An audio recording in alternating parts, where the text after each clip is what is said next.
어제 아침에 저희 아파트 라인에 있는 옆집에서 큰 소리가 났어요. 그러니까 밖에서 자꾸 큰 소리가 나는데 무슨 일인가 봤더니 혼자 사시는 아주머니이신데 혼자 사시는 분인데 소리를 안에서 막 지르는 거예요.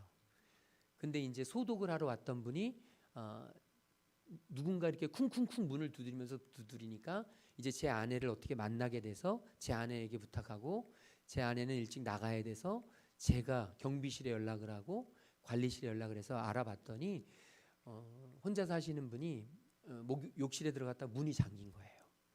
이게 문이 이렇게 꾹꾹 누르는 거 있잖아요, 아파트에. 그게 이제 노쇠가 되면 이렇게 안에서 있는데도 잠길 수가 있대요. 빠지는 거겠죠, 잠긴 상태에서. 이분이 문을 못 열어서 쿵쿵쿵 거리신 거예요.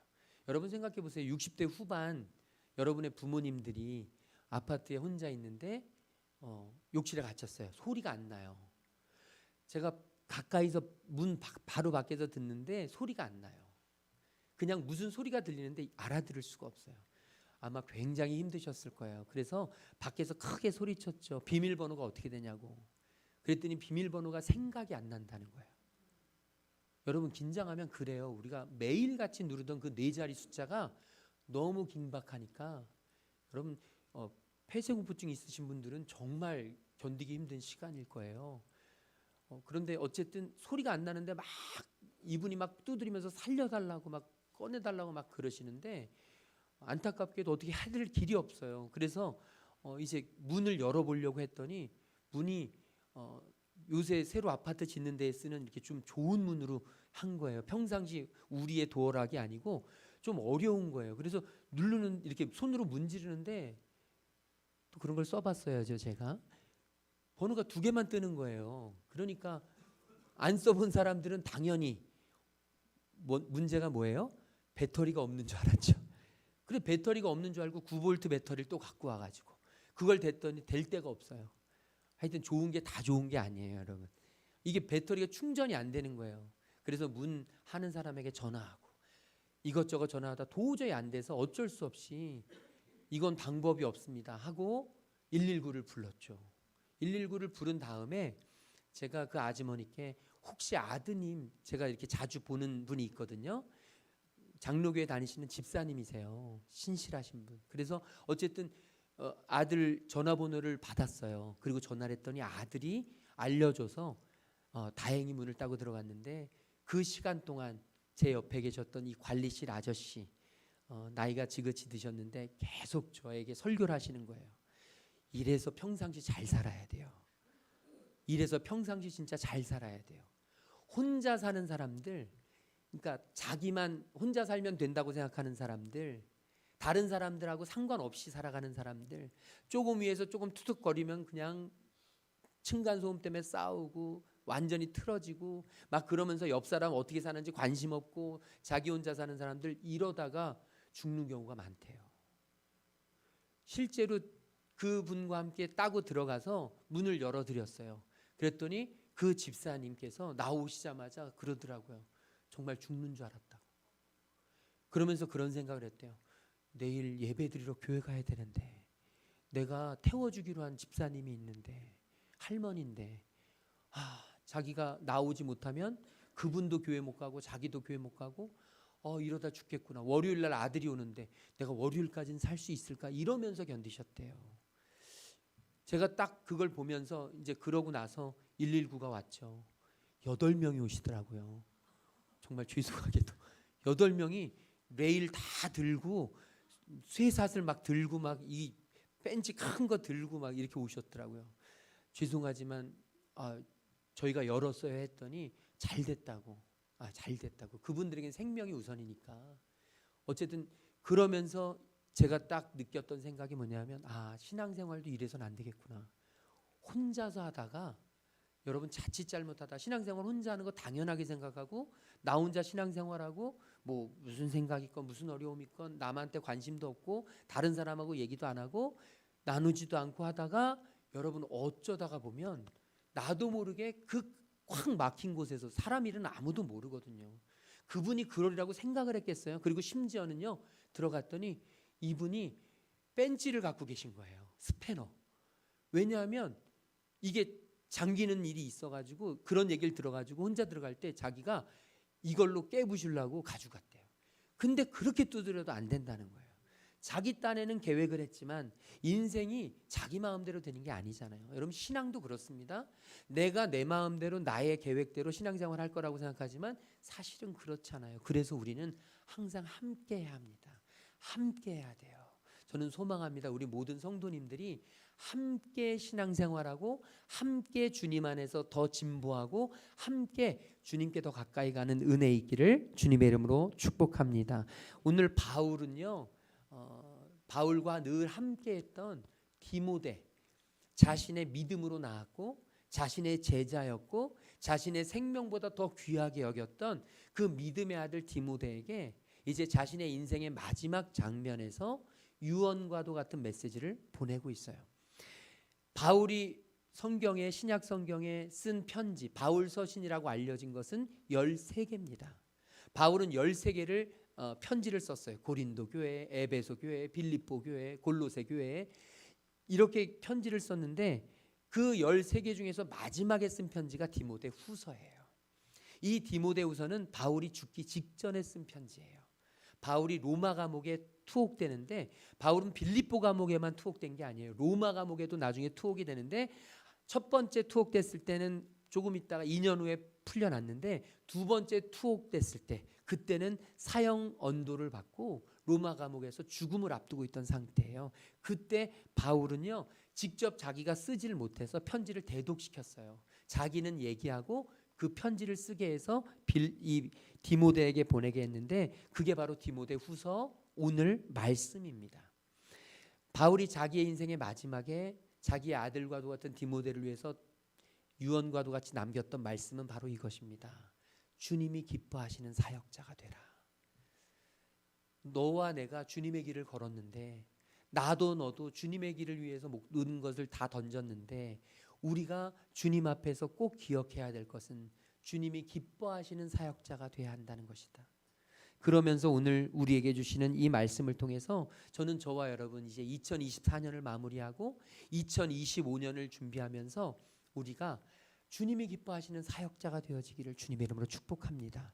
여러분 사람이 좋아하는 것도 중요해요. 우리 교회에서도 저 집사님만 있어서 저 집사님 있어서 너무 기뻐요. 저 권사님 때문에 행복해요. 저 집사님 있어서 든든합니다. 그래도 그분 때문에 내가 살 수 있습니다. 라는 마음을 갖지만 여러분 중요한 것은 사람이 기뻐하는 사역자는요 두 번째예요. 진짜 주님 앞에서 우리가 가져야 될 마음 찾아야 될 것은 뭐냐 하면 주님이 기뻐하시는 사역자. 주님이 기뻐하시는 사역자는 어떤 사람일까? 사역 지원서에다 우리가 체크를 하셨는데 아직 안 하신 분들이 꽤 많아요. 꼭 해주세요. 꼭 내주세요. 사역 지원서를 내지 않으신 분들은 모든 사역에 참여시키지 않으려고 합니다. 다시 말하자면 자원하지 않으면 억지로 맡기지 않으려고 그래요. 작년까지만 해도 억지로라도 이거 맡아주세요. 이거 하셔야 돼요. 이거 집사님 없으면 이거 권사님 안 하면 안 돼요 라고 했는데 이번부터는 아니에요. 철저하게 사역을 지원하신 분들에 한해서 사역을 맡기려고 그래요. 부탁드립니다.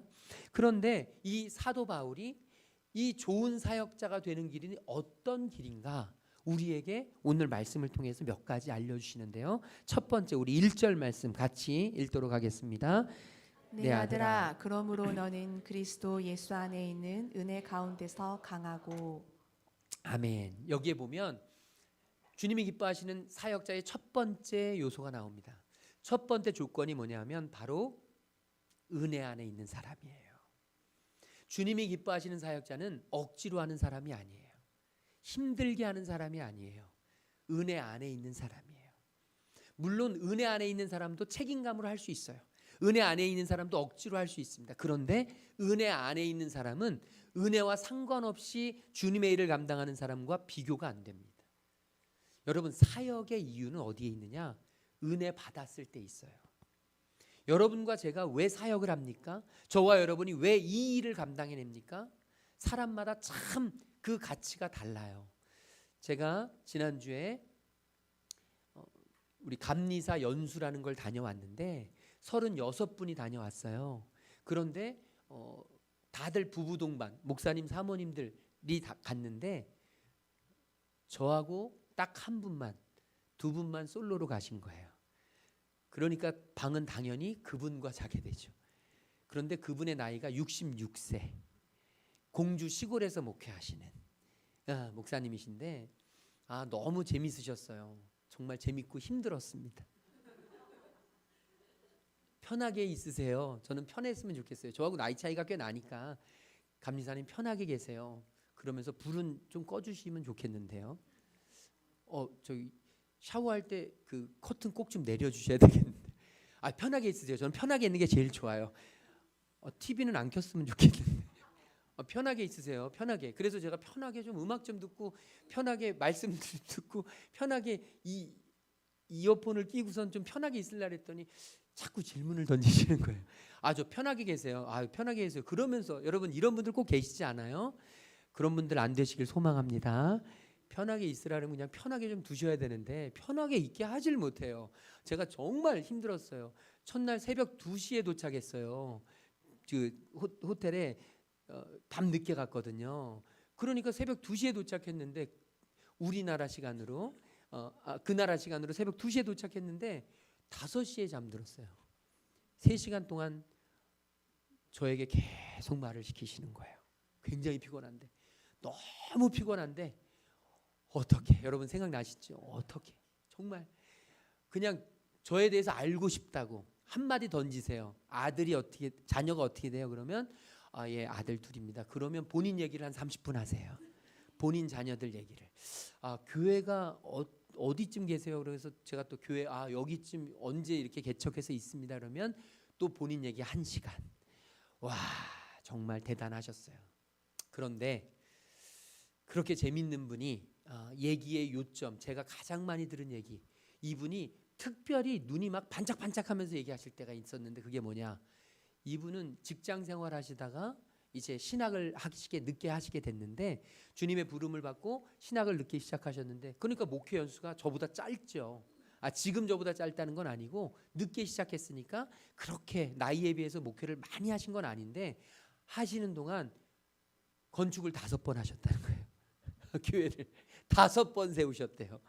그걸 하는데 그냥 막 열의가 다른 거 말할 때하고는 비교가 안 되게 막 열의가 얼마나 있으신지 자랑스럽게 여기시면서 건축을 하시고 또 건축을 하시고 또 서울에 가서 건축을 하시고 그러면서 5번, 지금 하시는 곳에서 이제 은퇴를 얼마 남겨두지 않았는데 이제 마지막으로 자신이 은퇴하고 살아갈 집을 하나 건축을 해야 되겠다는 이런 생각으로 지금 말씀을 하시더라고요. 그런데 제가 보면서 그랬어요.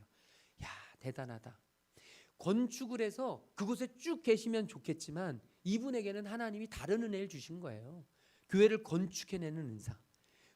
건축해내는데 빚이 너무 많아서 감당 못하고 또 다른 곳으로 가셔서, 그러니까 거기에 남아있는 사람이 괴로울 것 같지만 사실은 지금까지도 건강하게 성장하고 있는 교회예요. 그러니까 재밌는 건 뭐냐 하면 우리의 생각과는 다르다는 거죠. 저도 하나도 저에겐 울림이 안 돼요. 저에게 건축을 하라는 거예요. 본인이 이렇게 해보니까 본인이 너무 기쁘다는 거예요. 그런데 저에겐 전혀 그런 은혜는 안 왔어요. 그렇지만 제게 전혀 은혜가 안 됐지만 그렇다고 그분이 받은 은혜를 제가 부인할 수 없어요. 그분은 하나님의 교회를 세워야겠다는 그 일념으로 어떤 곳에 가서는 돈 하나도 없이 하나님께서 교회를 건축할 수 있게 하고 돈 하나도 안 들이고 어떤 교회, 이 경매 나온 교회를 인수하게 하시고 그러면서 5교회를 그렇게 만들어내셨다는 그 얘기를 막 눈이 파락파락하게 하시는데 제가 보면서 야, 이게 은혜구나. 저에게 주어지지 않은 은혜예요. 그분은 그분에게 그 은혜가 주어졌기 때문에 그걸 한 거예요. 저에게 그거 하라면 못합니다. 여러분, 사역의 시작은 어디에 있느냐? 은혜에 있어요. 내가 받은 은혜가 있어야 사역하는 거예요. 내 남편이 받은 은혜 때문에 내가 사역할 수 없어요. 내 아내가 가지고 있는 은사 때문에 내가 사역할 수 없어요. 나에게 하나님의 사역이 주어지는 건 언제냐? 내게 은혜가 주어졌을 때예요. 내게 찬양의 은혜가 주어졌을 때 찬양이 기쁜 거예요. 여러분, 찬양팀이 멋있어서 찬양팀을 하면 어느 순간 내 안에 실족함이 있을 수 있어요. 그런데 찬양이 기쁘고 찬양이 은혜로우면 사람 보고 하지 않아요. 찬양이 은혜로우면 찬양하면서 기쁨을 누리는 거예요. 어떤 분들은 교회를 가꾸는데 은혜가 있는 분들이 있어요. 그분들은 교회를 예쁘게 가꾸면서 그게 기쁜 거예요. 그런데 여러분, 이 아름다운 미적 감각, 어떤 이 교회를 가꾸는데 전혀 은혜가 1도 없는 사람은 그게 큰 짐이에요. 여러분, 그래서 아무나 하는 게 아니라고요. 기쁨이 있으니까 하는 거예요. 만약에 내가 기쁨이 없는데 데코 팀장을 맡았어요. 내가 기쁨이 없는데 이렇게 예쁘게 꾸미는 게 내게 전혀 하나도 마음속에 와닿지가 않는데 내가 데코 팀장을 맡아서 교회 이걸 가꾼다고 생각해 보세요. 머리에 쥐납니다. 그런데 이게 기쁨이 되면 어느 순간부터 내게 은혜가 있으면 이 찬양하는 게 기쁘고, 그 다음에 예쁘게 교회를 꾸미는 게 기쁘고, 그리고 여러분, 성도들을 내가 음식으로 무언가를 만들어서 대접하는 게 기쁘면요, 여러분, 그러면 이게 일이 아니라, 이게 의무가 아니라 기쁨이 되어지는 거예요. 모두가 그런 거 아니에요. 나만 그렇다고 모든 사람이 똑같아야 된다고 생각하면 안 돼요. 다 다르죠. 어떤 사람은 그게 너무너무 짐이 돼요. 오늘 우리 점심 때 우리가 돈족을 먹습니다. 돈족탕을 먹어요. 돈족탕을 먹는데 우리 성도님들 돈족탕을 끓이느라고 우리 한 집사님이 어제부터 집에서 하루 종일 구셨어요. 교회 큰 이 양은솥을 가져가셔서 어제부터 집에서 하루 종일 끓이고 오늘 가져오셨어요. 처음으로 우리 교회 오신 지 얼마 안 되셨고 처음으로 성도님들을 대접하는데 너무 기쁘다는 거예요. 너무 기쁘다는 거예요. 또 양봉도 하시는데 양봉으로 하면 화분이라고 있는데 화분을 우리 성도님들을 위해서 교회에 그냥 우리 성도님들에게 선물로 기증하셨어요. 귀해요. 여러분, 그런데 이게 내 안에 기쁨이 있는 거예요. 또 우리 성도님들 뭐 할 때마다 과일을 끊임없이 그냥 성도님들을 이 먹이는 게 기쁜 거예요. 여러분, 기쁘지 않으면 못해요. 내 안에 은혜가 없이는 못해요. 내 안에 은혜가 없이는 사역이 이루어지지 않아요. 사역의 출발점은 은혜입니다. 저는 소망해요. 2025년 우리 성도님들 사역을 준비함에 있어서 저는 여러분에게 은혜가 있기를 소망해요. 주님, 저 사역할 수 있는 힘을 주세요. 저 사역할 수 있는 재정을 주세요. 저 사역할 수 있는 환경을 만들어 주세요. 여러분, 그렇게 기도하실 게 아니라 우리의 기도는 이것이 돼야 합니다. 주님, 사역할 수 있는 은혜를 주세요. 주님, 제게 은혜를 주세요. 제게 은혜가 있어야 교회 청소도 하고, 제게 은혜가 있어야 안내 봉사도 하고, 제게 은혜가 있어야 아이들도 가르치는 것이지, 은혜가 없으면요, 여러분 해도 기쁘질 않아요. 얼굴에 쓰여 있어요. 억지로 하는 게. 우리 교회는 그런 분들이 거의 없으셔서 너무 기쁜데, 여러분 절대 억지로 해서는 안 돼요. 주님의 일은, 사역은 감사함으로. 여러분 어떻게 감사할 수 있습니까? 은혜 받았기 때문에. 은혜로, 주님의 은혜가 있으니까 감사한 거죠. 영국의 한 학회에서, 신학학회에서 비교 종교학 학회가 열렸어요. 비교 종교학이 굉장히 뜨거운 이슈거든요. 종교들을 비교하는 거예요. 그런데 이 비교 종교학 교수들이 막 얘기하고 있었습니다. 기독교의 독특한, 기독교만이 가지고 있는 유일한 것은 무엇일까? 여러분 한번 생각해 보세요. 여러분 스스로에게 우리 기독교만이 가지고 있는 유일한 독특한 것은 무엇일까요? 여러분 생각하면 아마 머릿속에 대부분 비슷하게 떠오르실 거예요. 이 비교 종교학회에서도 그렇게 대답이 나왔습니다. 부활신앙. 기독교만이 가지고 있는 것 아닐까요? 그런데 안타깝게도 자기가 부활했다고 하는 종교들이 있어요. 자기가 부활했다고 하는 그런 기독교 아닌 종교들이 있어요. 그리고 나서 또 사람들이 이야기합니다. 그러면 성육신, 신이 인간의 몸을 입고 오신 것. 여러분, 그런데 안타깝게도 자기가 신인데 인간의 몸을 입고 왔다는 사람들이 있어요. 그러니까 비교 종교학 쪽에서 보면 기독교의 독특함은 그게 아니에요. 그때 그 강의실에, 그 학회실에 한 신학자가 뚜벅뚜벅 걸어 들어옵니다. 그 사람이 누구냐면 C.S. 루이스라고 하는 분이에요. C.S. 루이스는 기독교계의 아주 위대한 학자이자 나니아 연대기라는 수필가이기도 해요. 나니아 연대기라는 아이들 소설을 쓰기도 했지만 천국에 대해서, 신학에 대해서 굉장히, 기독교가 무엇인지 아주 신학적으로 정말 너무나 탁월하게 파헤친 그런 신학교 교수인데 이분이 들어오셔서 이야기합니다. 무엇을 얘기하시나요? 지금 기독교의 유일한 독특성에 대해서 이야기합니다. 그러면서 이분이 한마디 던집니다. 기독교만이 가지고 있는 유일한 독특성은 바로 하나님의 은혜입니다. 이게 무슨 이야기냐 하면 세상의 모든 종교들은 신에게 인간이 찾아가는 거예요. 세상의 모든 종교들 여러분 보십시오. 세상의 모든 종교들, 불교에서 열심히 하셨던 분들 경험하실 거예요. 1000배, 3000배, 10,000배를 하는 게 이거 어마어마하게 힘든 일이잖아요. 아침마다 정화수 떠놓고 3년 동안 또 수능이 있으면요 얼마나 열심인지 몰라요. 고등학교 입학하면서부터 3년 동안 매일같이 새벽마다 절에 가가지고 기도하는 사람들 꽤 많아요. 여러분 그런 걸 보게 돼도 모든 종교는 인간이 신에게 찾아가는 거예요. 신에게 잘 보이기 위해서 노력하는 거예요. 신의 마음을 얻기 위해서 신에게 끊임없이 무언가를 드리는 거예요. 이게 다른 종교들이에요. 그런데 기독교만이, 오로지 유일하게 기독교만이 그 신이 인간에게 직접 찾아오신 거예요. 그 인간의 모든 호의를 받아야 될 그 신이 자신의 그 모든 권리를 포기하시고 자신이 육체를 입고 이 땅 위에 오셔서 십자가에 달리시며 마지막 피 한 방울까지 흘리시고 자신의 원수된 그런 인간들을 살리기 위해서 그 마지막 피 한 방울까지 흘리신 분이 바로 우리 하나님이시라는 거예요. 이게 바로 기독교의 유일성이라는 겁니다. 기독교의 유일성은 바로 인간이 하나님을 찾아가는 게 아니라 하나님이 인간을 찾아오셨다는 은혜. 여러분 이것이 감사한 사람이 무엇을 합니까? 이것이 감사해서 사역을 하는 거예요. 교회 청소는 그냥 하는 게 아니에요. 교회 청소할 사람이 없으니까 하는 게 아니라 하나님이 나를 구원해 주신 게 감사한데 내가 이 감사를 표현할 길이 없는데 내가 제일 잘하는 게 청소하는 거라 내가 교회를 하나님의 은혜를 생각하면서 은혜를 갚는 마음으로 청소하는 거예요. 이게 사역이라는 거죠. 내가 제일 잘하는 게 음식이라 내가 음식하면서 성도들을 대접하면서 하나님의 은혜에 감사하는 거죠. 내가 제일 잘하는 게 찬양이라 내가 찬양하면서 하나님의 은혜에 보답하는 거예요. 저는 소망합니다. 저와 여러분 2025년 은혜로 사역해 가기를 주님의 이름으로 축복합니다. 은혜 아니면 저와 여러분은 사역을 해서는 안 됩니다. 하나님의 은혜 없이는 사역을 하는 순간 내 입에서 불평과 원망이 끊임없이 나와요.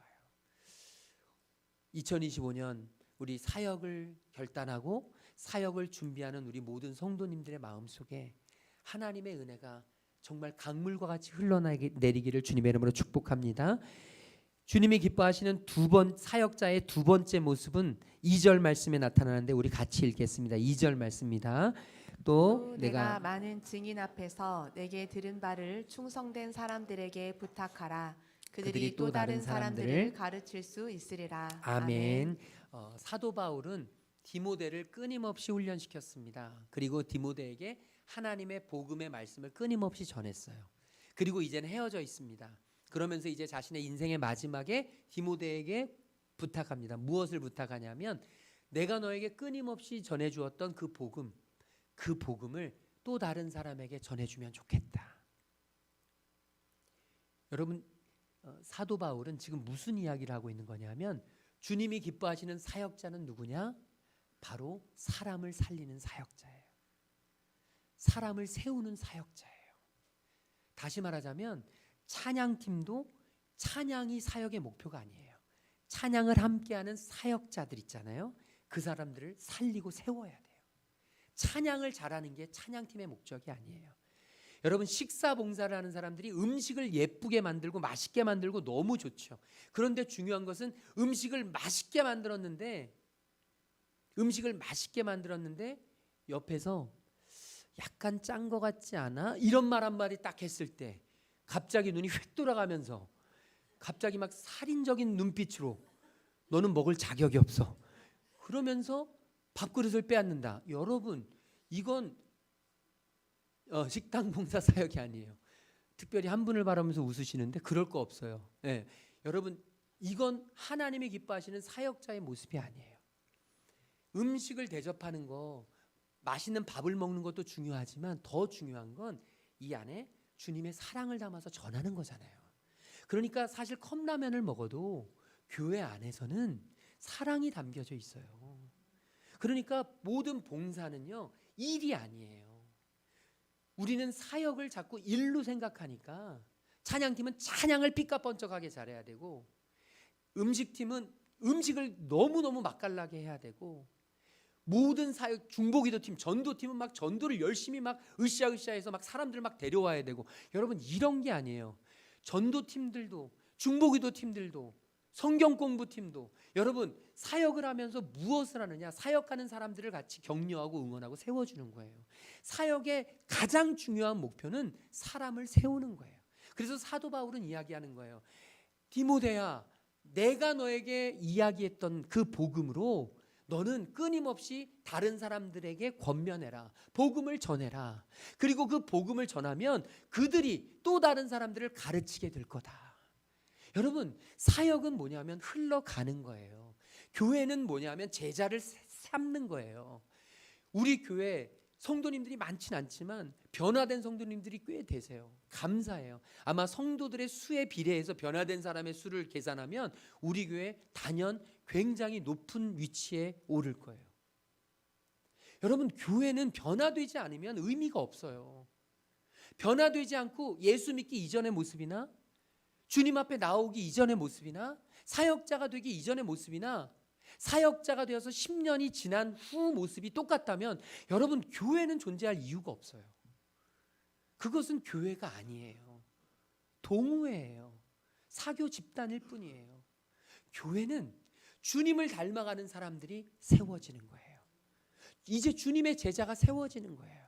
그래서 저는 사역을 하면서 저와 여러분이 그냥 단순히 사역한다고 생각할 것이 아니라 교회 청소를 해도 함께 청소하는 사람을 세워주고 일으켜주고 봉사해주고, 그리고 전도를 해도 전도하는 사람들을 으쌰으쌰하면서 함께 기도해주고 응원해주고 중보기도해주고, 중보기도 팀도 찬양팀도 그리고 식당 봉사팀도 할 것 없이 우리는 끊임없이 무엇을 하든지 사람을 세우는 일.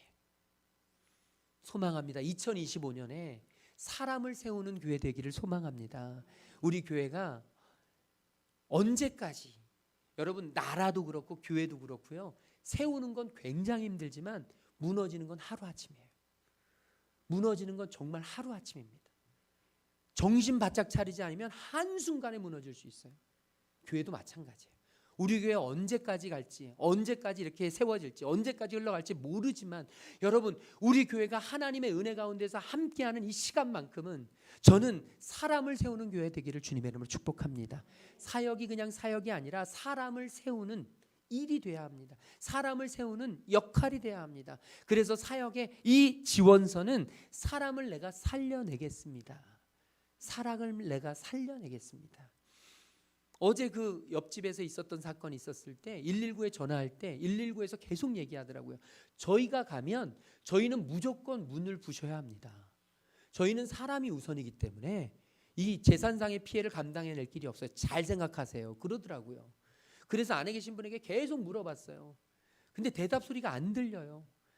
근데 나중에는 이분이 너무 지치셔서 119 불러주세요. 그런 거예요.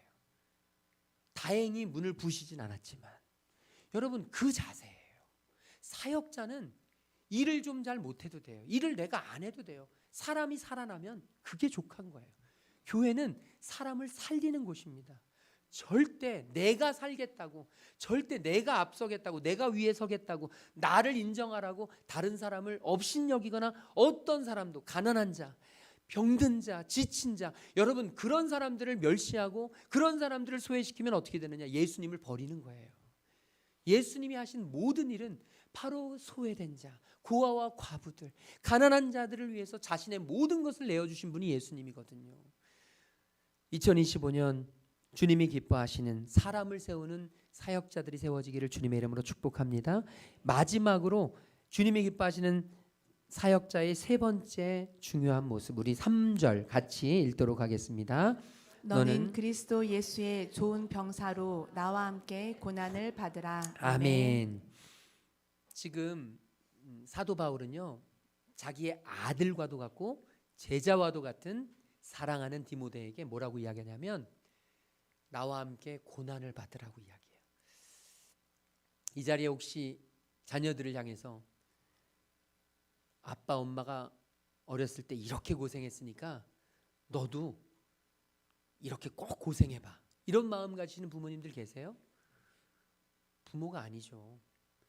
모든 부모는 아이들이 내가 했던 고생을 하지 않기를 위해서 교육시키는 거고, 내가 했던 고생 덜하게 하기 위해서 아이들에게 공부하라고 하는 거고, 내가 공부 안 해봤더니 너무 힘들어, 너 그거 아니?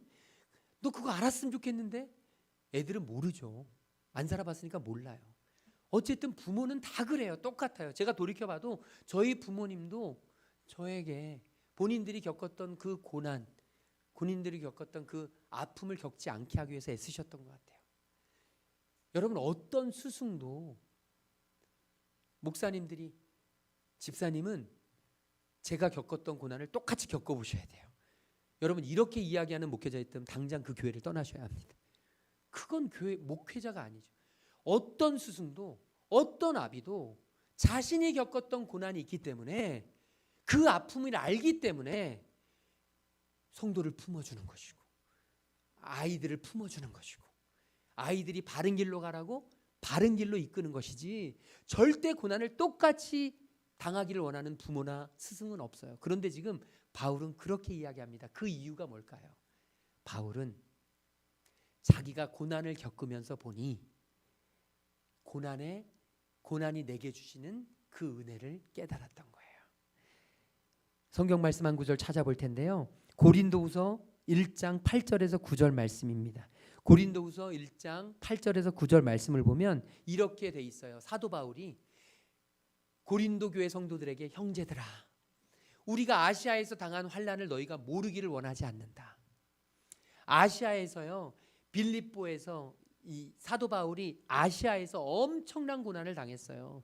복음을 전하러 갔다가 너무너무 큰 고난을 아덴에서 끊임없이 당하고, 데살로니가에서 당하고, 수없이 많은 그 고난을 당했어요.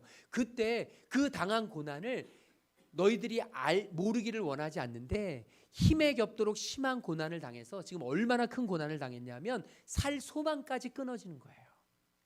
살 소망을 완전히 벗어버리는 거예요. 그리고 9절에 보니까 이렇게 돼 있어요.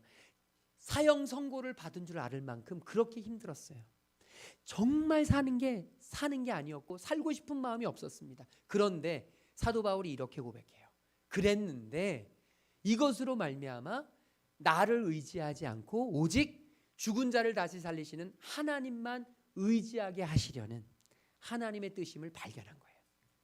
그러니까 고난을 받았는데, 내가 이 고난이 정말 죽을 만큼 힘들었는데, 그 죽을 만큼 힘들었던 고난 때문에 내가 하나님만 바라보게 되었다. 이걸 알기 때문에 사역자에게 필요한 건 바로 이 마음이다. 우리는 고난하면 피해야 될 것, 고난하면 두려운 것, 고난하면 무서운 것, 고난하면 나하고 상관없는 것이라 생각하지만, 주님은 우리에게 뭐라고 말씀하시냐면 너에게 고난이 때로는 필요하다. 이 공동체 안에서 사역을 하면서 고난을 받을 때 그 고난을 함께 받으라. 여러분, 오늘 우리도 신앙생활하면서 예수님 때문에 고난받는 것 있지 않습니까? 예수님을 믿기 때문에 세상이 공격해요. 참 세상은 재밌어요. 평상시는 예수 믿는 것 하나도 대우 안 해주다가 자기하고 싸우기만 하면 예수 믿는 걸 걸고 넘어져요. 가족들도 똑같습니다. 평상시에는 아무런 예수 믿는다고 나 뭐 교회 보내주거나 예수 잘 믿으라고 권해주거나 예수 믿는 거에 대해서 도와주는 것 하나도 없는데, 꼭 유산을 물려받는 일이면 네가 좀 양보해, 어떤 이익이 생기는 일이면 네가 좀 더 해. 여러분, 참 재밌죠? 억울하죠? 때로는 화도 나죠? 그런데 그거 당연한 거예요. 예수 믿는 우리가 가지고 있는 예수의 제자로 살아가야 될 당연한 일입니다. 누구든지 나를 따르려거든 자기를 부인하고 자기 십자가를 지고 쫓을 것이라. 예수님의 말씀이 그거예요. 그게 우리의 십자가고 그게 자기 부인이에요. 저는 소망합니다. 사역은요, 손해보기 싫어하면 할 수 없어요. 사역은 힘든 것 마주치고 싶지 않은 사람은 할 수가 없어요. 사역은 고난을 감내해야 합니다. 교회 와서 청소만 해도 시간이 걸려요. 교회 와서 청소만 해도 몸을 써야 합니다. 교회 와서 청소만 해도 내 시간과 내 모든 에너지를 쏟아야 돼요. 전도팀도 중보기도팀도 찬양팀도 연습을 해야 돼요. 식사봉사팀도 얼마나 식당 때문에 굉장히 스트레스 받고 힘든지 몰라요. 여러분, 그런데요, 주님은 말씀하세요. 이게 당연하다. 생명을 살려내기 위해서는, 하나님의 나라를 위해서는 당연하다. 억지로 할 건 아니지만, 정말 죽어도 못하겠는데 의무적으로 책임감으로 똘똘 뭉쳐서 억지로 할 건 아니지만, 주님의 사역을 감당하려면 희생을 감내해야 한다. 고난을 감내해야 한다. 절대로 십자가 없이는 영광도 없어요. 고난 없이는 절대로 얻는 게 있을 수 없습니다. 세상에 공짜는 없기 때문이죠. 우리 교회에 사역하시는 분들이 고난이 없었을까요? 지금까지 다 사람들의 말, 구설수, 누가 이런 말하고 저런 말하고, 나 때문에 사역이 방해받는 거 아니야? 나 때문에 목사님이 힘든 거 아니야? 나 때문에 교회가 어려워지는 거 아니야? 그러면서 사역 내려놓고 싶었던 분들이 한둘이었겠어요? 모든 사역하시는 분들은 다 한두 번쯤 이상은 다 그만둬야 될까? 이런 고민을 했을 거예요. 만약 그랬다면, 그래서 그만뒀다면, 어느 누구도 고난받기를 싫어했다면, 여러분, 교회 사역은 있을 수 없어요. 집에서 가족들의 밥을 챙기려고 애를 쓰는 엄마의 헌신이 없이는 절대로 가정은 이룰 수가 없어요. 누군가의 헌신이 누군가를 살리는 거예요. 누군가의 보이지 않는 수고와 그 희생이 누군가를 다시 생명으로 이끄는 거예요. 소망합니다. 하나님이 기뻐하시는 사역자, 주님이 기뻐하시는 사역자가 되셔서 2025년 우리 교회가 하나님께 더 가까이, 하나님이 더 기뻐하시는 교회 될 수 있기를 주님의 이름으로 축복합니다. 우리 옆 사람에게 인사하겠습니다. 주님이 기뻐하는 사역자 됩시다. 우리 다 함께 자리에서 일어나셔서 찬양할 텐데요. 주님이 기뻐하시는 사역자에 대한 마음을 생각하면서 하나님이 주신 찬양이 이겁니다. 아버지, 하나님 아버지의 마음을 알게 하시옵소서. 하나님의 아버지의 마음이 있는 곳에 나를 보내주시옵소서. 우리 이 찬양 드리고 함께 기도하며 주님 앞에 나아가겠습니다. 아버지 당신의 마음이 있는 곳에 나의 마음이 있기를 원해요. 아버지 당신의 눈물이 고인 곳에 나의 눈물이 고이길 원해요. 아버지 당신이 바라보는 영혼에게 나의 두 눈이 향하길 원해요. 아버지 당신이 울고 있는 어두운 땅에 나의 두 발이 향하길 원해요. 나의 마음이 아버지의 마음 알아.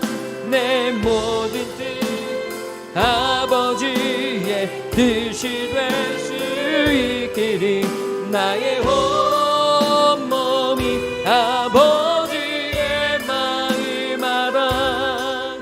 내 모든 삶 당신의 삶 되기를 나의 마음이 아버지의 마음 알아. 내 모든 뜻 아버지의 뜻이 될 수 있기를 나의 온몸이 아버지의 마음 알아. 내 모든 삶 당신의 삶 되기를 우리 이 시간 같이 기도하기를 소망합니다. 주님이 기뻐하시는 사역자 되게 하여 주옵소서. 은혜로 충만한 사역자 되게 하여 주시옵시고, 주님 날마다 사람을 세울 수 있는 사역자 되도록 인도하여 주시옵시며, 아버지 고난도 기꺼이 감수하는 주님을 위해서라면, 주님의 나라를 위해서라면 온전히 헌신하는 하나님의 자녀들 될 수 있도록 인도하여 주시옵소서. 우리 함께 동성으로 기도하며 나아가겠습니다. 아버지 하나님 감사합니다. 주님을 의지합니다. 주님의 귀한 자녀들, 주님이 기뻐하시는 사역자 되길 소망합니다. 사람이 기뻐하는, 사람의 마음에 드는 사역자이기보다 먼저 아버지 하나님 은혜로 충만한 사역자들 되게 하여 주옵소서. 내 안에 은혜가 넘치게 하여 주옵소서. 아버지 하나님, 하나님이 내 안에 찾아오셔서 하나님이 나를 돌보시고 나와 함께 하시고 하나님의 은혜 안에 온전히 머물 수 있는 주님의 귀한 사역자들 될 수 있도록 아버지 하나님 은혜로 채우시고 은혜로 돌보시고 은혜로 주님 나를 이끌어 주시옵소서. 아버지 사람을 세울 수 있는 하나님의 자녀를 되게 인도하여 주옵소서. 아버지 사람을 세우는 주님의 자녀 되어 사람을 세워가게 하시옵소서. 교회가 사람이 서가게 하여 주시고 제자가 서가게 하시고 예수 안에서 간증이 늘어나며 아버지 하나님 주님 때문에 달라지고 주님 때문에 변화되고 주님 때문에 회복되는 은혜가 우리 가운데 넘쳐날 수 있도록 성령 하나님 함께 하여 주시옵소서.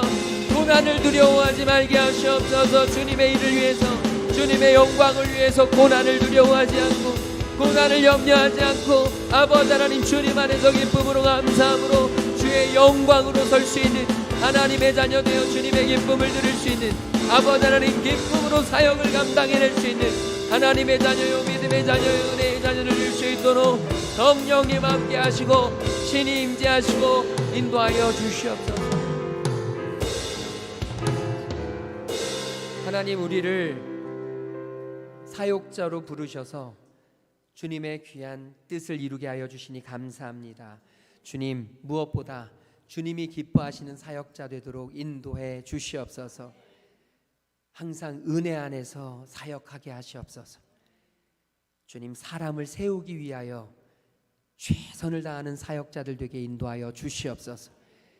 주님 어떤 고난 속에서도 역경 속에서도 주님의 뜻을 기억하며 온전히 주님의 영광을 위해 한 걸음 한 걸음 뚜벅뚜벅 걸어갈 수 있는 주님의 몸된 사역자들 될 수 있도록 주님 인도하여 주시옵소서. 주님 이 나라 이 민족을 지켜 주시옵소서. 위기가 다시 기회가 될 수 있도록 하나님께서 여기까지 인도하신 에베네셀의 하나님의 은혜가 이 귀한 나라에 임마누엘하여 주시옵시고 여호와 이레로 채워 주시옵소서. 몸이 아픈 지체들이 있습니다. 주님 지키시고 보호하시고 주님의 강한 팔로 붙잡아 주시옵시고 마음이 아프고 관계가 힘든 지체들 주님 찾아가 위로하여 주시옵시고 하나님의 사랑으로 살려 주시옵소서. 주님의 받은 은혜가 감사하여 그리고 주님의 것을 구별하여 하나님께 드리는 손길들이 있습니다. 사람은 모르지만 하나님은 다 아시오니 하나님 그들의 마음 만배로 갚아 주시옵시고 더 드리고 싶지만 드릴 수 없는 그 안타까움 역시 하나님 다 받으셔서 하나님의 놀라우신 은혜로 채우시고 함께하여 주시옵소서.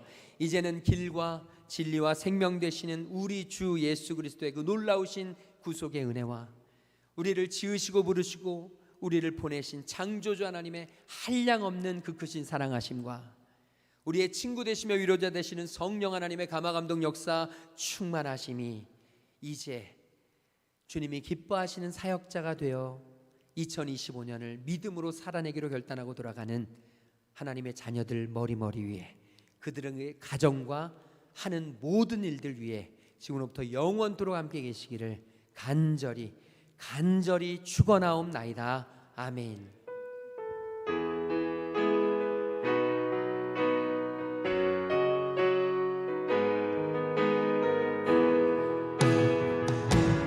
우리 기쁨으로 찬양합니다. 할렐루야 할렐루야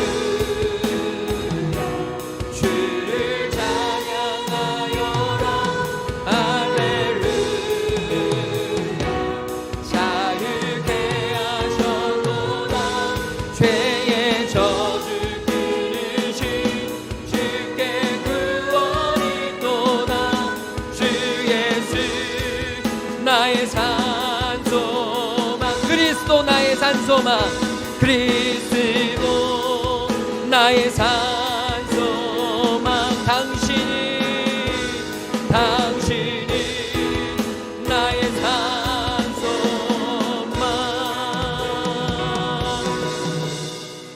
한 주간도 믿음으로 승리하시기 바랍니다.